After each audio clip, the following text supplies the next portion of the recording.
पाकिस्तान का big daddy China था। President Trump ने वर्साई में डॉक्यूमेंट साइन किया, essentially surrender document, because the US has lost. कि साउथ ईस्ट एशिया के जो नेशन है वो चाइना से डरते हैं, दैट्स व्हाई दे आर। तो यूएस और चाइना दोनों एडवर्सरीज है, लेकिन एक चीज में they agree, India must not rise. India must have detected a certain threat level increase, no? Pakistan को यूएस फुल सपोर्ट कर रहा है। Pakistan, who's not here, but the Prime Minister is here, and you're going to give his regards. Where are you? Trump और Modi ji were meeting, तो Trump ने बड़े खुल के बोला, as long as Mr. Modi is the Prime Minister, we will come to his rescue. They want India to be a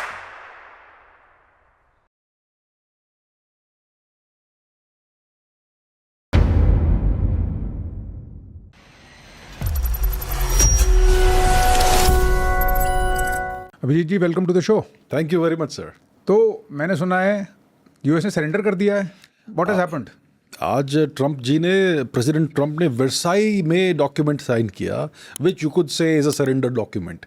Versailles का historical importance ये है कि 19 जो फर्स्ट वर्ल्ड वर्ल्ड वॉर हुआ था, उसका सरेंडर डॉक्यूमेंट साइन हुआ था in the palace of Versailles. और आज मिस्टर ट्रंप, जो शायद हिस्टोरिकली इतने लिटरेट नहीं होंगे, ही डिड नॉट रियलाइज कि वो उसी जगह पर, उसी सिटी में साइन कर रहे हैं, essentially a surrender document, because the US has lost. Again, अब ये I would love to get into this debate, how you have decided lost versus not lost, पता नहीं, तो क्योंकि मुझे तो इसके पीछे बहुत डेवियसनेस और बहुत जीनियस भी दिखता है। ओके, अभी रिकंस्ट्रक्शन फंड होगा, उस रिकंस्ट्रक्शन फंड से कितना पैसा मिलेगा, यू नो, और उनके बाद अल्टीमेटली ये पहले अपने वॉर में पैसा कमाएंगे, उसके बाद वॉर के बाद रिकंस्ट्रक्शन में पैसा कमाएंगे। पैसा कौन कमाएगा? Jared Kushner, Steve Witkoff, real estate developer. अगर ईरान उनको एंटर करने देता है तो एसेंशियली डील ये है कि ईरान को $300 बिलियन कम से कम मिलेंगे। अब उसका किस प्रकार से उपयोग होगा वो आईआरजी से डिसाइड करेगा, वो आयतुल्ला डिसाइड करेंगे, वो जैरेड कुशनर डिसाइड नहीं करेगा, ट्रंप डिसाइड नहीं करेगा। सो it depends on that factor. Okay, so you think that the war has been lost by the US? It is as bad as Vietnam. Really? जी हाँ, Please elaborate. जी, तो क्या हुआ है? So हमें अगर समझना है कि क्या एक्चुअली हुआ है, what is the real situation, who one who lost, तो हमें देखना है कि बिफोर 28 फरवरी 2026 क्या सिचुएशन था और आज क्या सिचुएशन है। तो बिफोर 28 फरवरी को यूएस और इजराइल ने आक्रमण किया ईरान के ऊपर और युद्ध छिड़ गया, ठीक है। उसके पहले क्या सिचुएशन था? उसके पहले सिचुएशन ये था कि श्री अली खamenei जीवित थे, वो ईरान के आयतुल्ला थे, एल्डरली वृद्ध आदमी थे वो, और उन्होंने फतवा डाला था ईरान के ऊपर कि भाई हम न्यूक्लियर वेपन्स नहीं बनाएंगे, हम अगर न्यूक्लियर यूरेनियम का एनरिचमेंट कर रहे हैं तो उसको पीसफुल पर्पसेस के लिए यूज करेंगे। और 28 फरवरी से पहले ये सिचुएशन था कि स्ट्रेट ऑफ हॉर्मुज पूरी तरह से खुला हुआ था, वहां पर कोई रोक नहीं थी कि आप यहाँ से जा नहीं सकते एंड सो ऑन। जो पूरा गल्फ का जो एनर्जी आ रहा था वो वहीं से फ्लो हो रहा था, there was no blockade of any kind. उसके बाद सिचुएशन ये था कि ईरान को छोड़कर पूरे वेस्ट एशिया में सारे अमेरिकन एसेट्स और एलाइज थे। ओके, कुवैत छोटा सा देश, बहुत बड़ा ऑयल प्रोड्यूसर, यूएस एसेट है। UAE definitely aligned with the US, Saudi Arabia under US protection and so on and so fourth. ये सारे जो नेशंस है यहाँ पर, उनके टेरिटरी के ऊपर यूएस फोर्सेस प्रेजेंट थे, ठीक। ओके, बहरीन में एक बहुत बड़ा यूएस नेवल बेस था जो 5th फ्लीट हेडक्वार्टर्स, मनामा से थोड़ा ही दूर, एंड सो तो पूरा यूएस का मिलिट्री एक्चुअल प्रेजेंस था वहां पे, boots on the ground surrounding Iran. तो ये सब सिचुएशन था बिफोर 28 फरवरी 2026। उसके बाद इजराइल और यूएस ने आक्रमण किया ईरान के ऊपर और ईरान ने इतना जोरदार जवाब दिया। First of all let's compare the जवाब। ओके, लास्ट ईयर 2025 में एक 12 दिन का युद्ध हुआ था बिटवीन इजराइल एंड ईरान।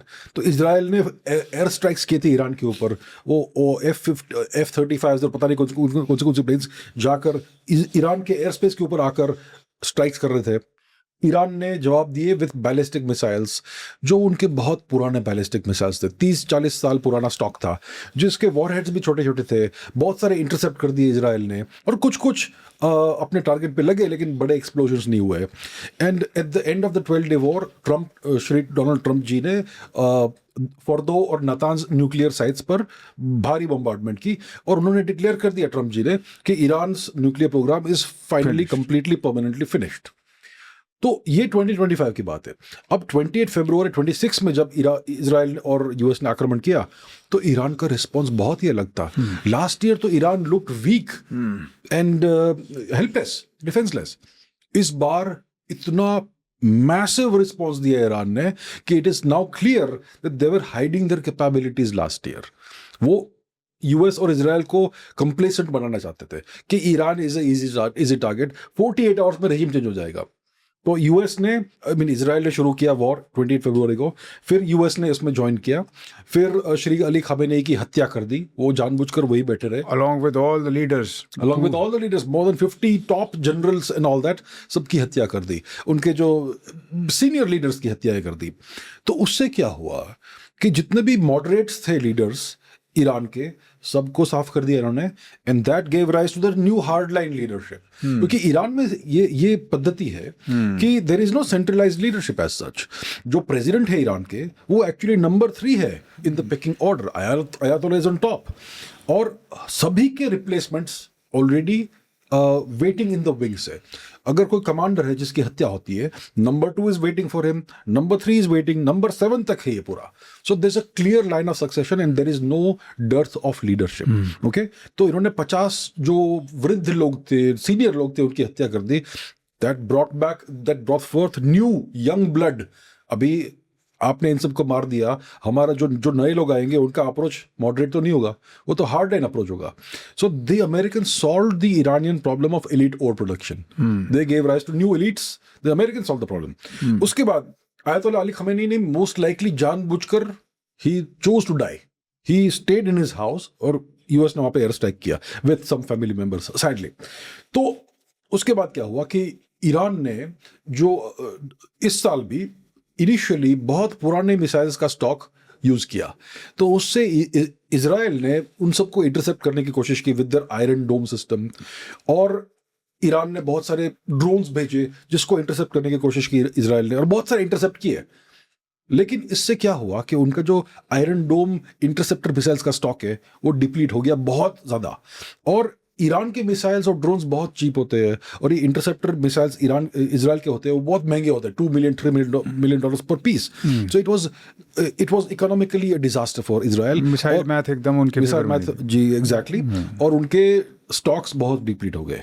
उसके बाद ईरान ने अपने नए मिसाइल्स को अनलीश किया एंड दैट डेवास्टेटेड इजराइल।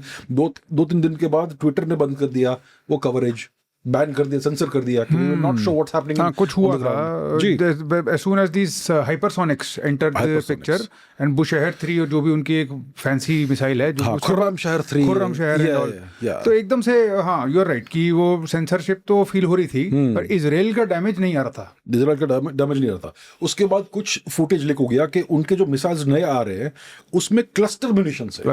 एक मिसाइल में से 40, 50, 60 नए अलग अलग वॉरहेड्स निकल रहे हैं, and they are just devastating Israel. There is no response to that, आप उसका कुछ रिस्पांस कर ही नहीं सकते। उसके बाद यूएस ने बहुत सारे स्ट्राइक्स किए ईरान के ऊपर, उनके डिसैलिनेशन प्लांट्स को नष्ट कर दिया, उनके ऑयल डिपोज को नष्ट किया, कश्मीर आइलैंड पर बहुत सारे स्ट्राइक्स किए। तो इसके रिस्पांस में ईरान ने डेवास्टेटिंग स्ट्राइक्स किए यूएस टारगेट्स के ऊपर, जो अमेरिका ने अलग अलग राष्ट्रों के सॉइल के ऊपर मिलिट्री बेस बनाए, उनके ऊपर स्ट्राइक्स किए।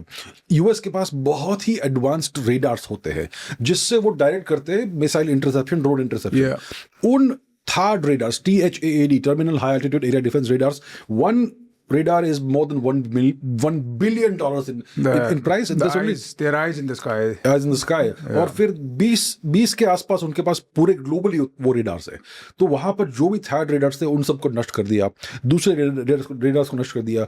यूएस का जो 5th फ्लीट हेडक्वार्टर्स जो है मनामा के पास, उसको फ्लैटन कर दिया ईरान ने। वो अभी भी वो आएगा नहीं बाहर। It has been flattened, decimated, destroyed. जो यूएई में जो कुछ होटल्स में यूएस पर्सनल रुके हुए थे, उन होटल्स में प्रिसीजन स्ट्राइक्स किए, उसी फ्लोर, उसी विंडो के अंदर, और उन सबको एलिमिनेट किया उन्होंने। सो ईरान ने सर्जिकली और डेवास्टेटिंग फोर्स से पूरा यूएस प्रेजेंस जो है वो बहुत बुरी तरह से यू कुड से नष्ट कर दिया, या फिर बहुत बुरी तरह से डिग्रेड कर दिया। सऊदी अरेबिया में कुछ एयर बेसेस थे जहाँ पे यूएस एयरफोर्स प्रेजेंट थी, वो सारे डिस्ट्रॉय कर दिए। फिर यूएस ने प्रयत्न किया कि ईरान का जो न्यूक्लियर मटेरियल है उसको हम लैंड करेंगे ईरान के अंदर कहीं पे और उससे चोरी करेंगे. That was foiled terribly. कुछ 12-13 प्लेन्स एयरक्राफ्ट यूएस के नष्ट हुए उस चीज में, and they had to somehow rescue their people. पता नहीं कोई बंदी हुए कि नहीं.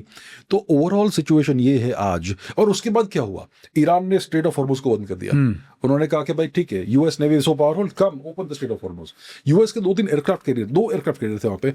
The US had to move those aircraft carriers away, बहुत दूर, because they were definitely targets and Iran would have taken them down. तो एयरक्राफ्ट कैरियर्स को भगाना पड़ा यूएस को. सो ओवरऑल सिचुएशन ये है कि Iran demonstrated that they had learned all the lessons and they had done their homework. वो 45-46 years से इस चीज के लिए प्रिपेयर कर रहे थे कि one day we will be attacked.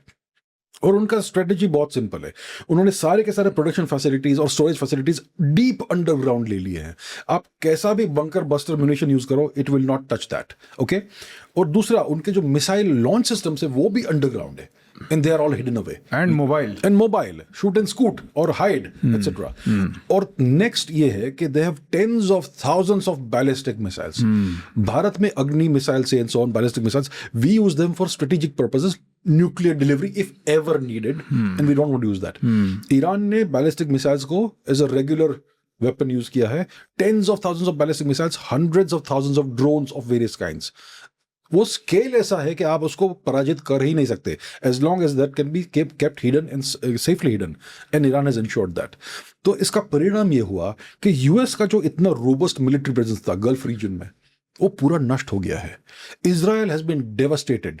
Israel का आयरन डोम सिस्टम को ईरान ने पेपर डोम बना दिया है. Israel doesn't have the means to defend itself if the war resumes today.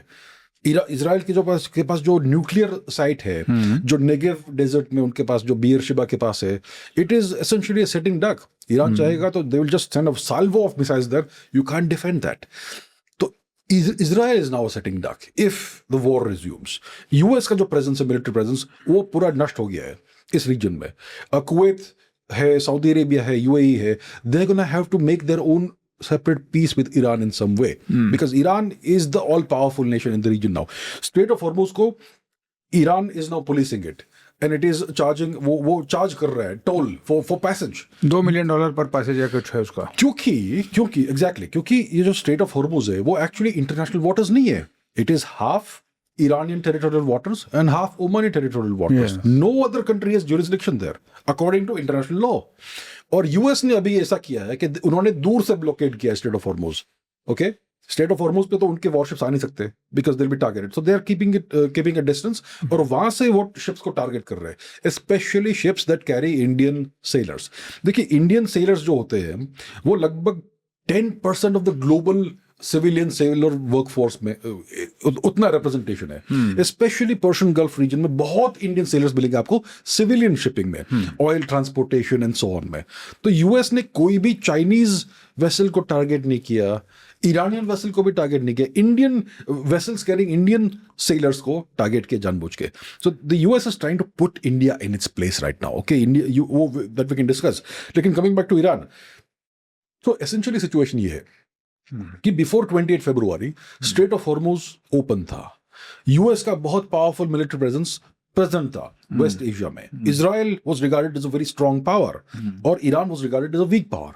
आज सिचुएशन ये है कि Iran is the hegemon in the region. Israel is devastated, they can't fight Iran.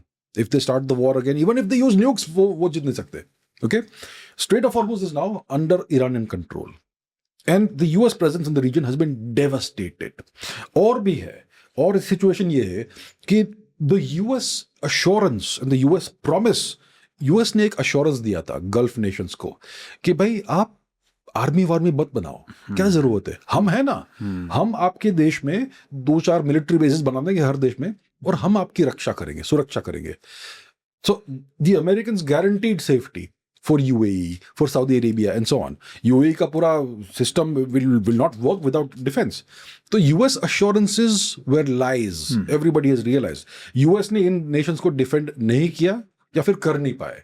उन्होंने प्रयत्न सिर्फ इजराइल को डिफेंड करने का किया, and that also failed. So अब ये situation है कि UAE जानता है कि US हमें डिफेंड नहीं कर सकता. सऊदी अरेबिया भी जानता है कि we are helpless against Iran. Iran के पास इतना स्केल है of missiles and drones, we can't fight them, and US won't defend them. Now Saudi will have to make its own peace with Iran on Iranian terms.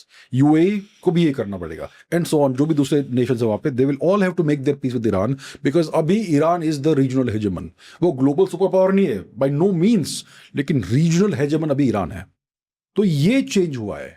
These are the changes that have happened, which are visible, which are clear. Okay. और आज Trump को ये document sign करना पड़ा कि वो Iran को $300 billion देगा इन कैश, और जो भी सैंक्शंस लगाए ईरान के ऊपर वो बंद कर देगा, और जो भी ईरानियन मनी जो है जिसको फ्रीज किया गया है बहुत सालों तक, वो भी रिलीज कर देगा. This is a defeat, it is a surrender.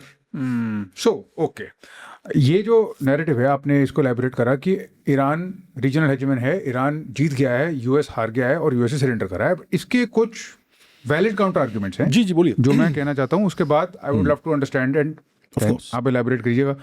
एक, यूएस की ये seeming surrender is possible, it might not be seeming surrender because of various reasons. One of them is that the assets that were frozen are the exact assets that they will defreeze.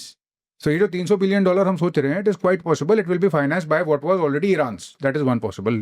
ये मैंने पढ़ा इसके बारे में. दूसरा, उसकी reconstruction में बहुत पैसा बनेगा यूएस का. तीसरा, वो $300 बिलियन यूएस नहीं दे रहा है, वो सऊदी गल्फ स्टेट से दिलवाएगा. वो तो ऑफकोर्स होना ही है ना. तो उसकी वैसे भी कांग्रेस वो बिल कभी पास करेगी नहीं, तो उसने बहुत स्मार्टली अपना काम भी कर दिया, अपना प्रॉमिस भी रख दिया, मतलब कहीं ना कहीं अपना बेस्ट ऑफ द वो ले गया. अच्छा, ये हुए यूएस. ईरान पे आते हैं.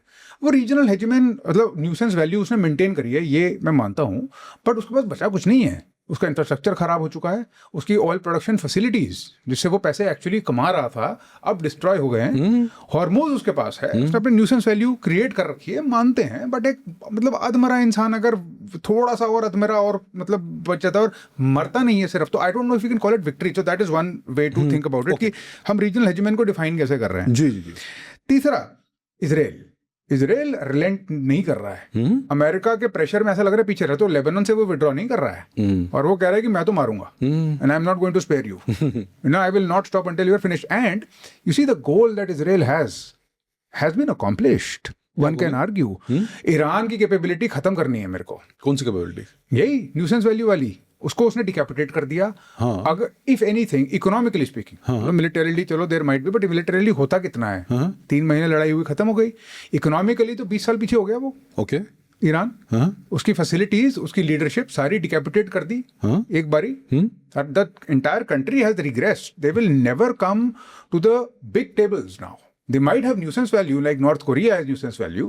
So are they a really dominant global player? No, I don't think so. Not for a long time. I have never said they're a global player. So let's examine these things one by one. Yeah. जैसे आपने कहा $300 billion वो वहीं से निकालेंगे जो Iran के assets freeze किए. That is very much possible. लेकिन वो पहले आ ही नहीं रहा था.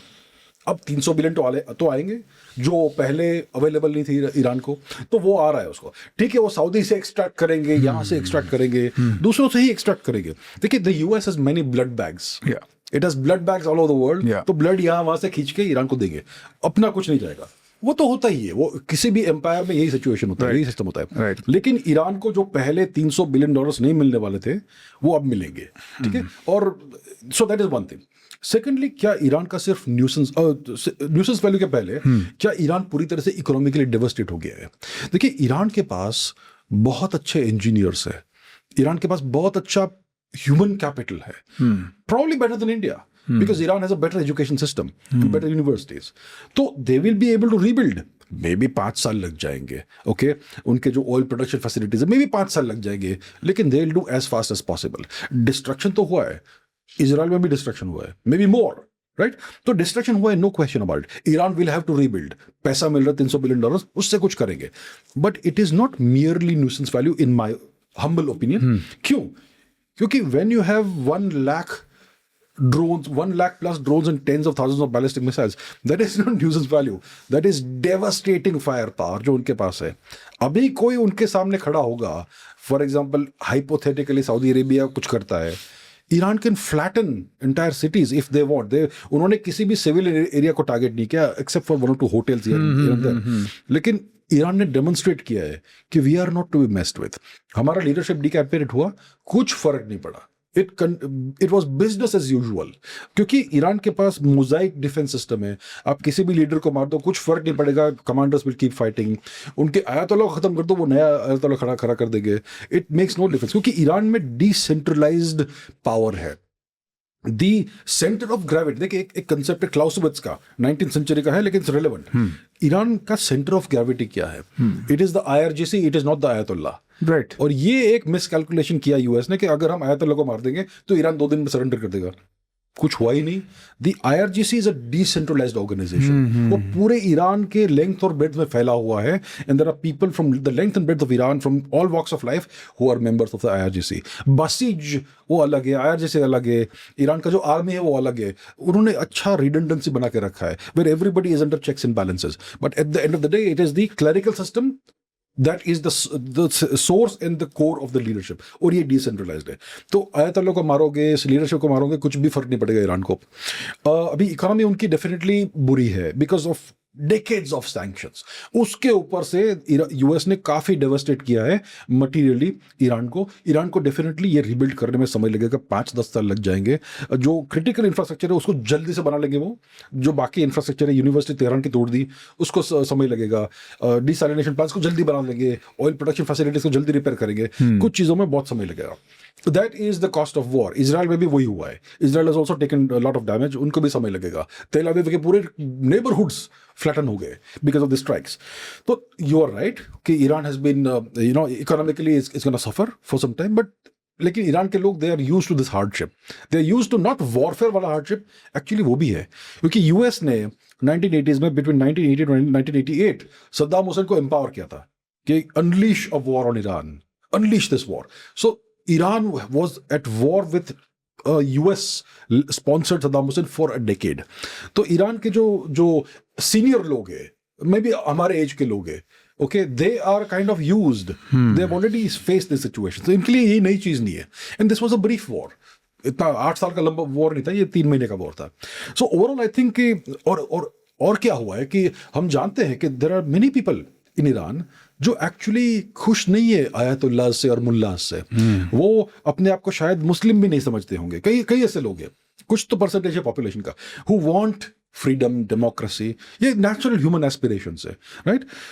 लेकिन ये लोग जनरली हाईली पढ़े लिखे होते हैं, वेस्टर्न एजुकेटेड लोग होते हैं, and they are typically found in urban areas.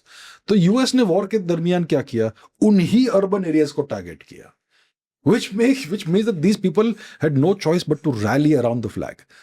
एक चीज तो मैं बिल्कुल आपकी बात पे अग्री करूंगा, शायद मैं इस चीज को पूरे तरीके से इंटीग्रेट ना कर पाऊं कि यूएस सरेंडर कर गया है और ईरान हेजमन है, पर मैं ये जरूर मानूंगा कि उसका प्राइमरी एम, जो स्टेटेड एम था, रिजीम चेंज, पूरी तरह फेल हुआ, पूरी तरह अमेरिका का। Of course. And they were also trying to put the pasha as a they were trying to, but he failed so horribly. I mean, क्या legitimacy उस आदमी कोई की? legitimacy नहीं है ना, वो पर्सनालिटी थी, मतलब वो तो पूरा फ्लॉप हुआ। पूरा फ्लॉप हुआ। और इनफैक्ट जो इन्होंने डिकैपिटेट करा है, इन एनी केस मुझे लगता है अब अगले कई सालों तक जो भी हार्डलाइनर्स हैं वो कभी पावर से नहीं जाएंगे वहां। नहीं जाएंगे, अभी नहीं जाएंगे, बिकॉज अभी they have learned the lesson कि you can't trust the US is gonna kill us अगर we give them the opportunity. अब न्यूक्लियर वेपन तो बिल्कुल भी नहीं छोड़ेंगे, न्यूक्लियर एनरिचमेंट नहीं छोड़ेंगे, टेस्ट करे या नहीं करे वो हम जानते नहीं है, बट वो कभी अपने ऑप्शंस छोड़ेंगे नहीं। Now, has the US actually surrendered? Maybe we are over exaggerating a little bit, क्योंकि US ने कोई कोई सोल्जर्स बंदी नहीं दिए, उन्होंने कुछ रैंसम दिया नहीं है, उन्होंने ऐसा कुछ दिया नहीं। It's just MOU। अभी इस समय MOU है, मेमोरेंडम ऑफ अंडरस्टैंडिंग, कि हम ईरान को इतना पैसा देंगे और Iran will control the state of Hormuz. लेकिन ओवरऑल क्या है कि 20 फरवरी से पहले जो सिचुएशन था, it was far more favourable to the US. आज Iran is dictating the terms in the region. वो छोड़ेंगे नहीं स्टेट ऑफ हॉर्मुज को, और वो पैसा भी लेंगे, और वो अपना न्यूक्लियर प्रोग्राम भी चालू रखेंगे, और वो अपने क्या बोलते हैं, मिसाइल्स और ड्रोन्स का प्रोडक्शन बंद नहीं करेंगे। So everything Iran wanted at the cost of blood and pain they have achieved. US में इतना ब्लड और पेन नहीं हुआ है, कुछ सोल्जर्स मरे होंगे जो कभी रिलीज नहीं होगा इंफॉर्मेशन, लेकिन Iran has bled more. There is another angle जी। So we are definitely focused, हम इस चीज को बड़े ध्यान से देख रहे हैं कि ईरान को क्या मिलेगा जी हाँ, और यूएस की सिचुएशन कैसे कम है जी। बट सब चीज रिलेटिव होती है। तो relatively speaking what do we know कि यूएस को क्या मिल रहा है इस एमओयू में? यूएस को इस एमओयू में क्या मिल रहा है? That's a great question. कुछ नहीं मिल रहा है. आई थिंक कुछ तो एनरिचमेंट पे कुछ हुआ है, कुछ कॉम्प्रोमाइज इरानियन साइड की through, but I don't know if the details are out yet. MOU के डिटेल्स अभी तक बाहर नहीं आए हैं. MOU is just an interim kind of proposed agreement. आपको क्या लगता है क्या मिला होगा? ईरान ने शायद ऐसा कुछ अश्योरेंस वर्बली दिया होगा या फिर प्रपोज किया होगा कि let us discuss the nuclear enrichment programme and right now we will pause it for 3 months until we can reach the final agreement. क्योंकि एमओयू तो इंटरिम अग्रीमेंट है, तो शायद ऐसा कुछ बोला होगा यूएस को, बिकॉज अभी साइन हुआ है. तो डेफिनेटली कुछ तो बातचीत हुई होगी यूएस और ईरान के बीच में, और कुछ कहीं पे they must have come to some kind of agreement कि अभी टेम्पोरली इन चीज़ों पर हम अग्री करते हैं. But it's not the final agreement, obviously. So the final agreement is going to be the real deal, not this thing. This is just a temporary pause. कि अभी war बंद हो गया. राइट. तो ओवरऑल यूएस को क्या मिला है हम जानते नहीं है. हम जानते हैं सिचुएशन ऑन द ग्राउंड क्या है. Iran controls Hormuz. Iran is the dangerous power in the region. Israel is on the back foot. Has Israel achieved its objectives? उन्होंने रीजन तो चेंज तो नहीं किया. इजराइल के ऑब्जेक्टिव्स एसेंशियली क्या है? Okay, let's understand that Israel के perspective से. Israel wants to be the hegemon in West Asia. Israel चाहता है, वो चाहता है कि ईरान में रेजिम चेंज हो जाए और ईरान में प्रो इजराइल पपेट लीडर आ जाए, और वो चाहता है कि ईरान का न्यूक्लियर प्रोग्राम परमानेंटली बंद हो जाए. Correct. And you know another way to say it is Israel चाहेगा कि ईरान कभी भी उसके लिए एग्जिस्टेंशियल थ्रेट ना बन पाए. ईरान वो चाहेगा, to take it further what you are saying, वो चाहेगा कि ईरान के टुकड़े हो जाए. ओके, बलोचिस्तान अलग हो जाए ईरान का, लूरिस्तान अलग हो जाए, कुर्दिस्तान, सिस्तान, कुर्दिस्तान वाला इशू भी आया था, बट वो फुस हो गया क्योंकि it will not work. Azerbaijan अलग हो गया. So they actually want to balkanise Iran. That is the permanent solution Israel would ideally want. अगर उन्होंने ऐसा एक्सप्लिसिटली कहा नहीं है, there may be reasons for it, but that is the ideal outcome for Israel कि Iran पूरी तरह से becomes defanged and no longer a full country. ये उनका आउटकम, ये चाहिए था उनको आउटकम. इसका ऑपोजिट हुआ है. ईरान की पब्लिक अब फुल्ली विद द सरकार है. ईरान में नया आयतुल्ला है. Iran fully in control of the region है. ईरान का जो न्यूक्लियर प्रोग्राम है बिल्कुल कैप नहीं हुआ है. ईरान के मिसाइल्स और ड्रोन्स फुल्ली उनके हाथ में, और बहुत बड़ा स्टॉक है उनके पास.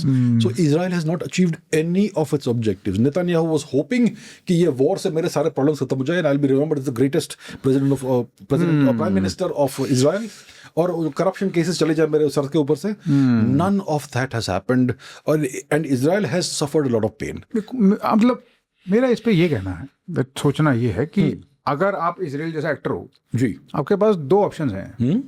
एक, जैसा चल रहा है वैसे चलने दो. जो चल रहा था वो ये था कि ईरान IAEA के लगा दिए हमने इंस्पेक्टर्स, कोई फर्क पड़ नहीं रहा है. They are doing what they are doing. Either you allow what is happening to happen, or you weaken the enemy. Even if you do not achieve your ultimate objective, are you better off or worse off than you were before the war? That is the question. Is Israel better off or worse off? I think better off, for sure. Please explain how. मतलब कैसे नहीं, क्योंकि उससे पहले तक अगर आप compare करो, जहां पर वो जा रहे थे उनका लीडर जिंदा था. आज भी जिंदा है. यंग लीडर है. बट खमीनी जैसा नहीं. अब कौन है लीडर? मुर्तजा खमीनी है ही नहीं वो. He is not there. ठीक है, ही इज नॉट विजिबल. शायद मर गया है, शायद जीवित है. कुछ फर्क पड़ा ईरान को? कुछ फर्क नहीं पड़ा. It doesn't matter if Murtaza is alive or dead, or if he is handicapped or whatever. Iran is robust from the leadership perspective. They are very clear about वो लोग क्या कर रहे हैं. बिल्कुल भी confusion नहीं दिख रहा ईरान में से.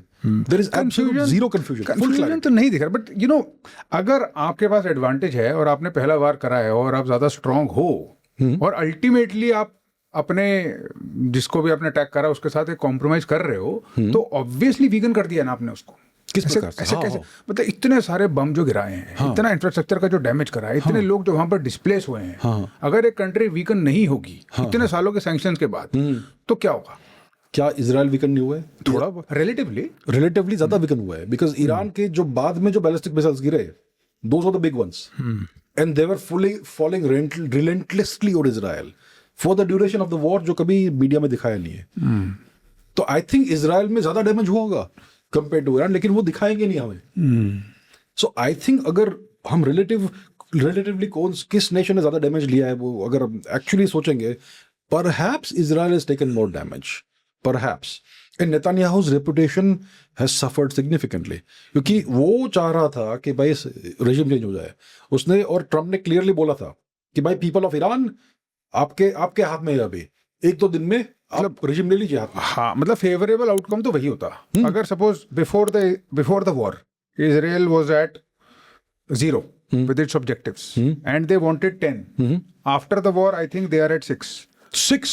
Yes. I would not agree with that. And so if I compare the same thing with Iran, before the war, Iran का प्रोग्रेस तो चल रहा था, अंडरग्राउंड मिसाइल सिटीज बन रही थी, Khomeini was doing what he was doing, anti US rhetoric peak पर था, सब बढ़िया चल रहा था, वो बातें है ना, न्यूक्लियर प्रोग्राम बढ़ता चला जा रहा था, और there was no stopping them, तो they were at a 10, they are now at a 4 I think. कैसे क्या डैमेज हुआ है? क्या डैमेज नहीं हुआ है? देखिए जो हार्ड, देखिए there is soft power, there is hard power, there is other powers. Hard power में ईरान में कुछ भी डैमेज नहीं हुआ है। हार्ड पावर मतलब मिलिट्री एंड इकोनॉमिक पावर, उनके पास मिसाइल्स उतने ही है, मे बी अभी वापस और बना रहे होंगे, ड्रोन्स भी उतने ही है। Hard power means the ability to devastate all your neighbours. Yes, but then you use that capability only in rare exceptional circumstances, जब आपके सर पे कोई बंदूक रखे। Take for instance somebody with a lot of hard power, जी, North Korea. Okay, नहीं उनके पास कहाँ हार्ड पावर है, उनके पास सिर्फ न्यूक्स है। न्यूक्स है, तो that मतलब हार्ड पावर न्यूक्स को यूज नहीं करेगा, यूज नहीं करेगा, डेटरेंट की तरह यूज करेगा यूएस के विरुद्ध, जस्ट टू से, या कितना यूज करेगा? देखिए जी, नॉर्थ कोरिया के जो न्यूक्स है, they are guarantee that the US will not invade. Yes, That's all. That is exactly what I'm saying. These are the limits of hard power. Because nobody actually wants to use nukes. Lekin if you have 10,000 ballistic missiles and 1 lakh drones, you will actually use them. Nukes you won't use. But Iran is not in a situation to be the aggressor. नहीं? Aggression नहीं कर पाएगा वो, पहले ही they can not initiate aggression, they can say today कि भी अगर आपने हम पे अटैक करा तो you have now seen what we can do if you attack us. I agree with that. Yes. है ना, बट अब ये कहना कि अगर तुमने नहीं करा तो हम तुम्हारे को उड़ा देंगे, ये उसकी अभी हिम्मत नहीं है कहने की, क्योंकि उसके पास वो कैपेबिलिटी नहीं। Iran wants to be left alone. Iran wants to live on its terms. Yeah. And it doesn't want any interference in West Asia from outsiders. And it wants to sell oil. And it wants to control Strait of Hormuz. Yes. So हो गया. They got it. They got exactly that. Did they? Of course they got it. Nobody is going to bother them now. They're going to be left alone to do things as they want. वो शायद Saudi में interfere नहीं करे, वो शायद कहीं और interfere नहीं करे। न्यूक्लियर तो नहीं बन रहा इनका भी, न्यूक्लियर बनाया नहीं बनाया, doesn't matter right now, क्योंकि they have the kind of weapons that can actually be used. So Iran has got what it wanted. They are now going to be left alone by the US.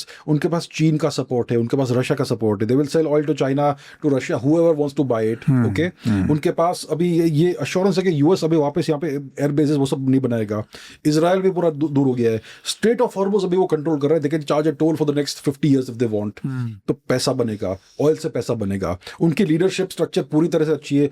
Ayatollah मर गया कोई बात नहीं, मुर्तजा जीवित है या नहीं है, doesn't matter. They have their own internal leadership structure. I think Iran is in good shape. उन्होंने पेन खाया है बट वो रिपेयर हो जाएगा in some time. But the future of the country is secured on their terms. That Iran will remain a regime of the mullahs.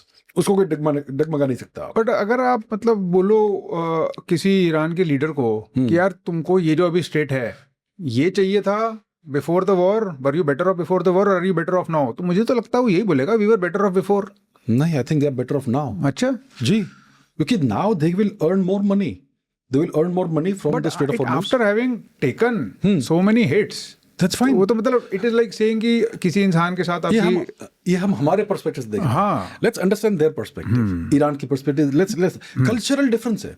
देखिए हम सोचते हैं ईरान पर्शिया है, पुराना इंडिया का सिस्टर सिविलाइजेशन. ईरान आज वो नहीं है. ईरान एक शिया इस्लामिक थियोक्रेटिक स्टेट है. शिया इस्लाम मतलब बैटल ऑफ करबला, इमाम हुसैन, वो and so on so forth. अगर किसी शिया को आप मारोगे वो खुश होगा, वो कहेगा कि मैं आप मजलूम हूं, आप जालिम हो, मैं जिहाद छड़ूंगा आपके ऊपर. They need that and they are happy to die for the cause. शहादत that is integrated into Shia Islam. तो अगर आप उनको मारोगे it actually strengthens them. If you nuke them it strengthens them even more. तो उनका पूरा cultural perspective, religious perspective हमसे बहुत डिफरेंट है. We see things in a certain rational manner. There may not be that sort of rationalisation in Iran. Okay, ये भी एक चीज है. टेबल पे बैठ के नेगोशिएट तो कर ही रहा है. करेगा, क्यों नहीं करेगा, लेकिन they will negotiate on their terms and they will not compromise. हमने बैटलफील्ड पे विक्ट्री पाई है, हम आपको क्यों नेगोशिएटिंग टेबल पे सब दे दे जो आपको चाहिए? कुछ नहीं मिलेगा आपको. अग्रीमेंट चाहिए आपको, डोनाल्ड ट्रम्प के लिए अभी मिड टर्म्स आने वाले नवंबर में, he needs some kind of face saver agreement चाहिए आपको, एमओयू साइन करना है, sign it on our terms.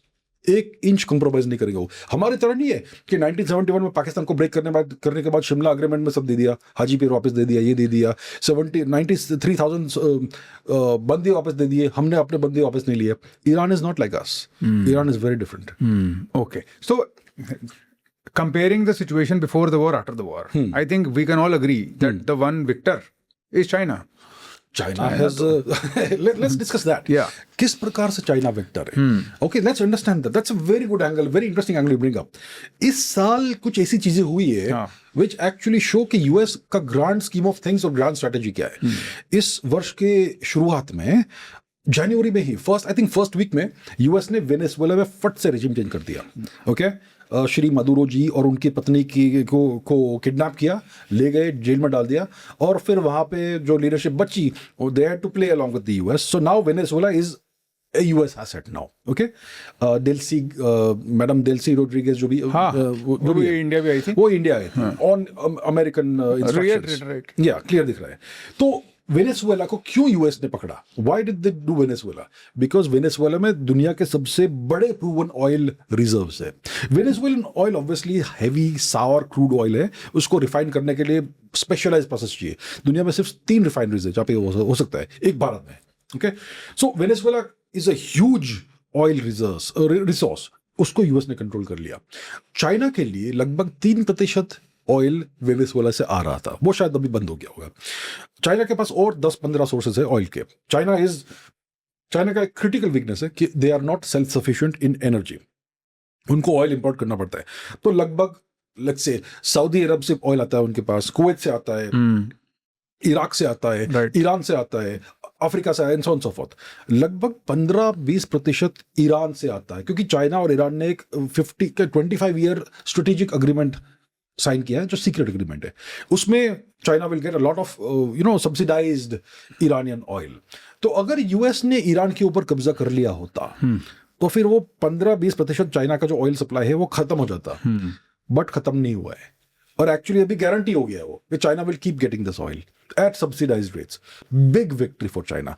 दूसरा, चाइना के पास बहुत बड़े स्ट्रेटेजिक ऑयल रिजर्व्स है, उन्होंने बहुत बड़े बड़े ये बना के रखे हैं जहाँ पे वो ऑयल स्टोर करते हैं। May be it will last them at least 1 year in case of emergency, minimum 1 year. तो ये दूसरा उनका एडवांटेज है।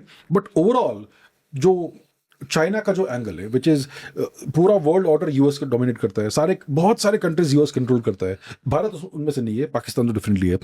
और चाइना के आजू बाजू Japan is US occupied territory, South Korea is US occupied territory, Philippines is pro US, बाकी साउथ ईस्ट एशिया के जो नेशन है वो चाइना से डरते हैं, that's why they are pro US. तो China is surrounded, it is contained by the US, 3 island chains. तो इस सिचुएशन में चाइना के पास कौन से एलाइज है, और सो कॉल्ड एलाइज? एक तो रूस है, वो भी यूएस प्रेशर में है। So that's why China and Russia are currently allies. So China के पास एक तो रशिया है, दूसरा नॉर्थ कोरिया है, तीसरा बेलारूस है which is a Russian asset you could से, और चौथा ईरान है। पाकिस्तान नहीं है, नहीं, आई टेल यू व्हाई। एक सीरिया हुआ करता था, सीरिया में रेजिम चेंज कर दिया यूएस ने। तो अभी चाइना के पास रूस है, नॉर्थ कोरिया है, बेलारूस है और ईरान है। अगर ईरान गिरता, it would have been a huge setback for the Chinese axis, you could say, Chinese led axis. तो ये नहीं हुआ है। So that's a great advantage for China. अभी पाकिस्तान क्यों चाइनीज एसेट नहीं है? That's a good question, excellent question. क्योंकि हम जानते हैं वो तो आयरन ब्रदर्स थे, राइट? 2010-11 के आसपास ओसामा बिन लादेन को अलेजेडली यूएस ने मार दिया। हमने कभी उसका एविडेंस देखा नहीं है। तो पिक्चरें बन चुकी हैं अब तो, पिक्चर बनाई, लेकिन एक्चुअल एविडेंस कभी रिलीज नहीं किया नेचुरली। उसके बाद US lost interest in Pakistan around 2012। तो पाकिस्तान तो भाई मर्सनरी स्टेट है, उनको कोई बिग डैडी तो चाहिए। तो they turn to China. China बहुत खुश हुआ, अरे वाह, पाकिस्तान हमारा एसेट हो जाएगा। तो so that's why they became iron brothers. From 2012 to 2022 China ने पाकिस्तान को कंट्रोल किया। पाकिस्तान का बिग डैडी चाइना था। ओके, फिर 2022 में यूक्रेन वॉर हुआ। श्री इमरान खान जी उस समय मॉस्को में थे जब पुतिन जी ने आदेश दिया आक्रमण।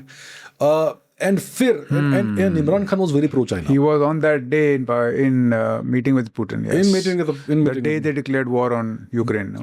Precisely. तो Imran Khan was very pro China and kind of anti west. अच्छा, तो यूएस ने 2022 में रेजिम चेंज ऑपरेशन करवाया पाकिस्तान में, इमरान खान को डाल दिया जेल में और शहबाज शरीफ को बिठा दिया on the hot seat as a puppet prime minister. The real control is with the army. और फिर वापस यूएस का पैसा वैसा सब फ्लो होने लगा into certain bank accounts, not to the people of Pakistan. So Pakistan अभी फुल्ली यूएस एसेट है उस दिन के बाद से. 2024 में यूएस ने बांग्लादेश में रेजिम चेंज किया. 2025 या 26 जब भी हुआ नेपाल में वो जेंजी सो कॉल्ड रेवोल्यूशन बनाया उन्होंने. तो इंडिया को पूरा वो एनसर्कल कर रहे US. Now Pakistan is in a very interesting position कि it is a US asset, लेकिन China is still interested in Pakistan. क्यों? क्योंकि China doesn't want India to grow. तो यूएस और चाइना दोनों एडवर्सरीज है, वो हर चीज में एक दूसरे के शत्रु है, लेकिन एक चीज में they agree, India must not should rise. not grow. Yeah. That's why China is still happy to help Pakistan. Operation Sindoor हुआ, US was fully behind Pakistan. China ने भी सपोर्ट किया पाकिस्तान को, right? So China और US सिर्फ एक चीज में कोऑपरेट करते हैं, to help Pakistan. So Pakistan is mostly a US asset, but it still benefits from Chinese help जब भी उनको जरूरत पड़ती है तो पाकिस्तान का ये सिचुएशन है. तो overall China is definitely a big winner of the entire situation that's happened after February 28 this year. And Iran is now the regional hegemon. That's how I see it. So yeah, ये situation है. भारत के लिए इसका क्या impact है? Right. और अभी Trump और मोदी जी वर मीटिंग, तो ट्रम्प ने बड़े खुल के बोला, मजाक ही कर रहे थे, nobody takes him seriously when he said that अगर इंडिया को किसी ने अटैक करा, as long as mister Modi is the prime minister, we will come to his rescue. ठीक है, बोलो यार. शब्द words are cheap. Don't ever pay attention to words, look at the actions. US के एक्शंस कितने विपरीत थे उनके शब्दों से, राइट? अभी रिसेंटली तीन शिप्स को उन्होंने अटैक किया जिसमें इंडियन सिविलियंस थे. अभी as Jaishankar was in Europe and he was talking about how Europeans sell weapons to our enemies. Yes. And India, we are attacked by weapons that are manufactured by the United States, that are manufactured by China and by Europe. By Europe as well. ये सब हमारे against use होता है. Our people die because of these weapons, and they lecture us about being on the wrong side of history because we are friends with Russia. Who the hell are they to lecture us? तो ये सब होता है, ये सब narrative building का exercise है कि India is allying with Russia or whatever. अरे we are buying oil wherever it's available. We are an oil deficient country. We need oil. जहाँ से भी मिलेगा at the best prices, we'll buy it. What's wrong with that? तुम होते कौन हो कहने वाले कि हम आपको लाइसेंस देंगे, 30 दिन की मोहलत देंगे, 30 दिन आप खरीद सकते हो. In fact, heard as Jaishankar was saying that the US wanted us to buy Russian oil to stabilize global markets. Actually 2022 में that was the deal. तो वो तो अपने हिसाब से चलाते हैं कि आप ले सकते हो, आप नहीं ले सकते. But they are nobody to actually dictate terms. They want to dictate. They want India to be a vassal state. कुछ हद तक डिक्टेट कर भी पाते हैं to some extent. Pressure tactics लगा के. जी. But yes, that is their nature. That is their nature, and there is a desire. They want to fully control India eventually, and they will try every trick in the book to make this happen. तो अभी India under pressure है. Right now, next 5 years are going to be critical for India. क्योंकि पूरा world रिकन्फिगर हो रहा है. Waste Asia में situation बदल गया है. China obviously is going way ahead of India right now technologically and so on so forth. अभी essentially race is between US and China in technology, whether it is semiconductors, whether it is chip manufacturing, या फिर artificial intelligence की बात है. Everywhere US and China are neck to neck. China is slightly behind in certain things, slightly ahead in certain things. China के पास कुछ leverages है, like rare earths and so on. Or these conflicts and these rivalries spill over into our backyard. For example, Myanmar में जो situation है, मणिपुर में जो situation है, it's US-China rivalry spilling over, and ये सब है. So overall, the situation is that it's tough for India right now because we have certain vulnerabilities. We are not self-sufficient in energy. इसीलिए हम Andaman basin में अभी oil drilling कर रहे हैं, ऑयल और गैस के लिए ड्रिलिंग कर रहे हैं, क्योंकि बर्मा के पास ऑयल एंड गैस है which is in the same region as geographical region as the Andaman basin. तो अगर बर्मा के पास ऑयल एंड गैस है तो अंडमान में तो होना ही चाहिए. अभी मिला भी है. So I think India needs to take this very seriously. हमें किसी भी प्रकार से सेल्फ सफिशिएंट होना है इन टर्म्स ऑफ एनर्जी. फिर हमें कोई इस तरह से आर्म ट्विस्ट करने का प्रयत्न नहीं कर सकता है. So these are situations for India that we have to deal with. एक सिचुएशन विद इंडिया से मुझे बात याद आई. एक सिप्री की रिपोर्ट अभी रिसेंटली आई. Yes. और जिसमें उसने बोला कि एक तो इंडिया ने अपना न्यूक्लियर स्टॉक पाइल बढ़ा दिया है. Okay. दूसरा, इंडिया का न्यूक्लियर डॉक्ट्रिन कहता है कि नो फर्स्ट यूज हम लोग अपनाएंगे, हम पहला अटैक नहीं करेंगे.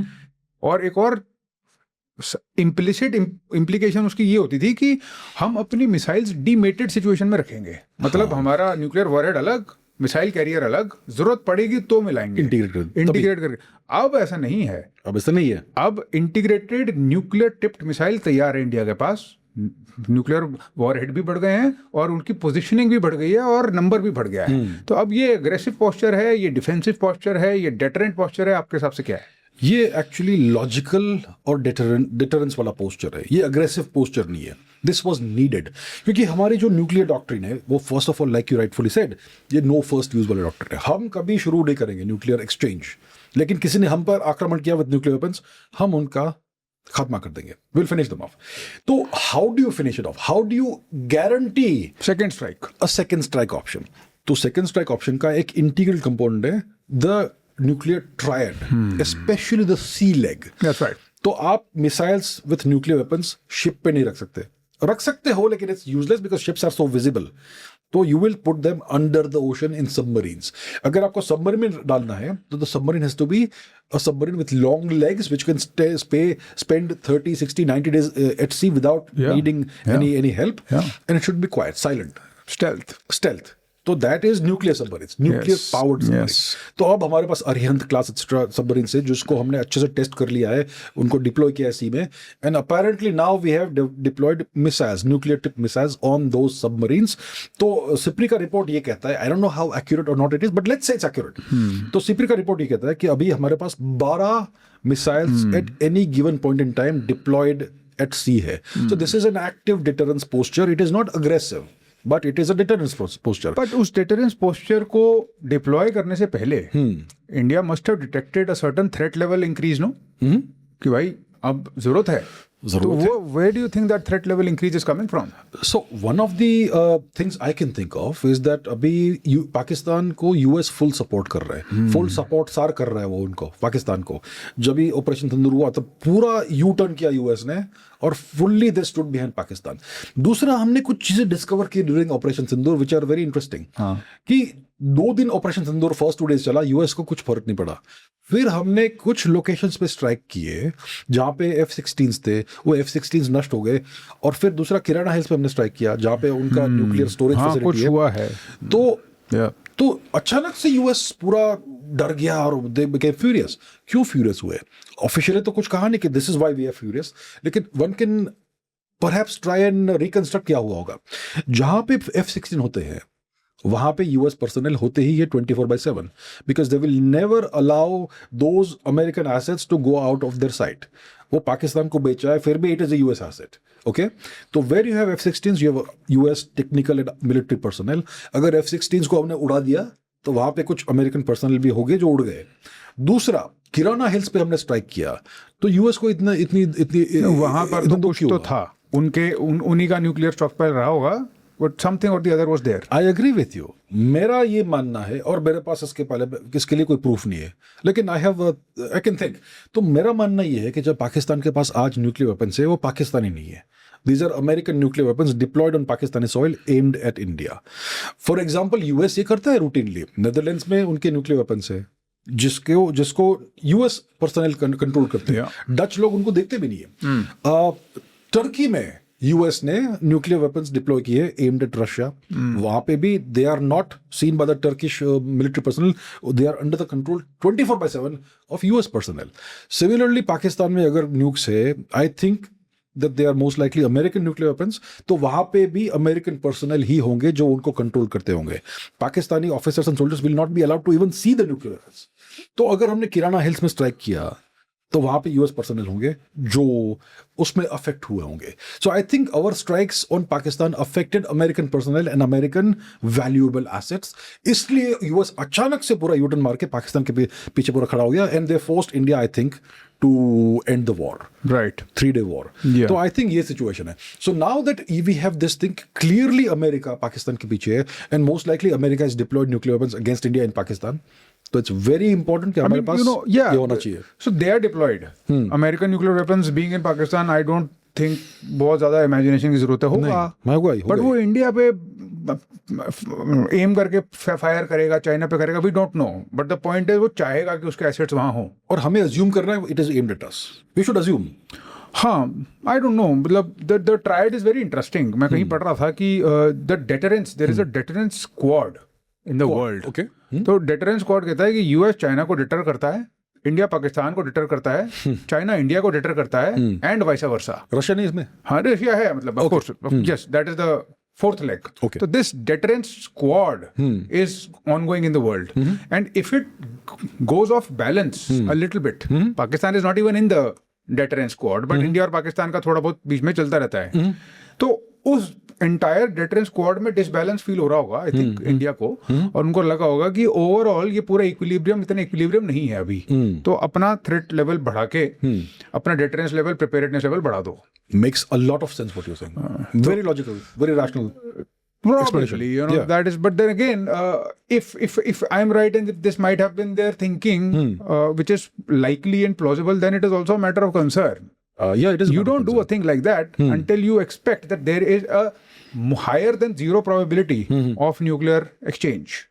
So we don't really know what's happening behind the scenes in the world. बहुत कुछ होता रहता है which is hidden from us. Right. And that's why the government of India, which knows these things, has to take the right actions to mitigate the thing. Yeah. So that probably explains कि हमने क्यों ये active patrols शुरू कर दिए हैं with at least apparently 12 nuclear tipped warheads. Yeah. Which probably will be the K-12 Sagarika or maybe K-2 Sagarika. I don't know which one it will be. One of those two. One is a medium range missile. One is a probably longer range missile. Yeah, let's hope we don't have to deploy, and let's hope it never comes to it. We hope it never comes to ever again a nuclear test on any people ever. Yes, like yes. Hiroshima Nagasaki. Yes. We hope so. Yes. Yes. But we should hope that we continue these conversations. Absolutely. Absolutely. It's always fun. Absolutely. Always fun. Always fun. Thank you. Thank you, sir.